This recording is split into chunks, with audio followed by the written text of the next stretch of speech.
మహాత్మాగాంధీ యూనివర్సిటీలో అవుట్సోర్సింగ్ ఉద్యోగాల భర్తీ వివాదాస్పదమైంది. అర్హత లేని ఏజెన్సీకి అవకాశం ఇవ్వడంపై విద్యార్థి సంఘాలు ఆందోళన బాటపట్టాయి.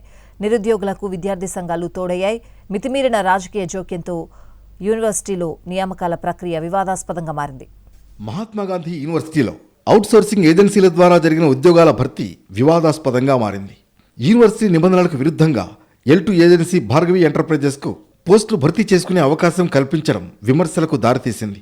జీఎస్టీ చెల్లింపుల్లో అలసత్వం వహించిన L1 ఏజెన్సీ, అంబేద్కర్ అవుట్సోర్సింగ్ ఏజెన్సీని బ్లాక్ లిస్టులో పెట్టారు యూనివర్సిటీ అధికారులు.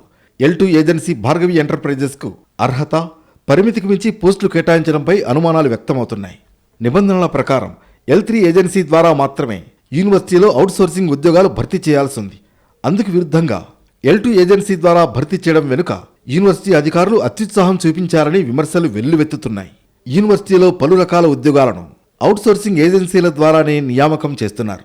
ఉద్యోగాలను భర్తీ చేసే అవుట్సోర్సింగ్ ఏజెన్సీల ఎంపిక కూడా అర్హత ఆధారంగా డ్రా పద్ధతిని జరుగుతుంది. యూనివర్సిటీకి అవసరమైన పోస్టుల భర్తీకి 3 ఏజెన్సీలు అవసరమవుతాయని నిర్ణయించిన అధికారులు డ్రా పద్ధతిని ఎంపిక చేశారు.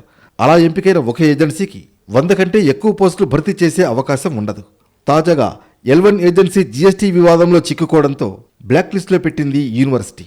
దీంతో యూనివర్సిటీ నిర్ణయాన్ని సవాల్ చేస్తూ ఏజెన్సీ నిర్వాహకులు కోర్టును ఆశ్రయించారు.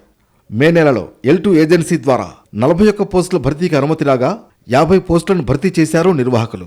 ఏడాది క్రితమే పోస్టుల భర్తీకి ప్రభుత్వం నుంచి అనుమతులు లభించగా తాజాగా L2 ఏజెన్సీ భార్గవి ఎంటర్ప్రైజెస్ భర్తీ చేయాల్సిన కోటా పూర్తయినా అదే ఏజెన్సీతో పోస్టులు భర్తీ చేయించడం వివాదాస్పదంగా మారింది. నిబంధనల ప్రకారం రోస్టర్ పాయింట్లను పరిగణనలోకి తీసుకోలేదు, రిజర్వేషన్లను పాటించలేదనే ఆరోపణలు వినిపిస్తున్నాయి.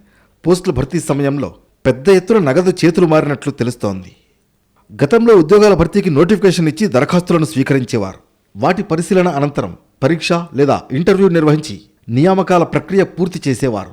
కానీ అలాంటి ప్రయత్నం ఏదీ చేయకుండానే నోటిఫికేషన్ ఇచ్చిన ఏజెన్సీ ఆ తర్వాత నియామకాలను పూర్తి చేయడంపై విమర్శలు వెల్లువెత్తుతున్నాయి.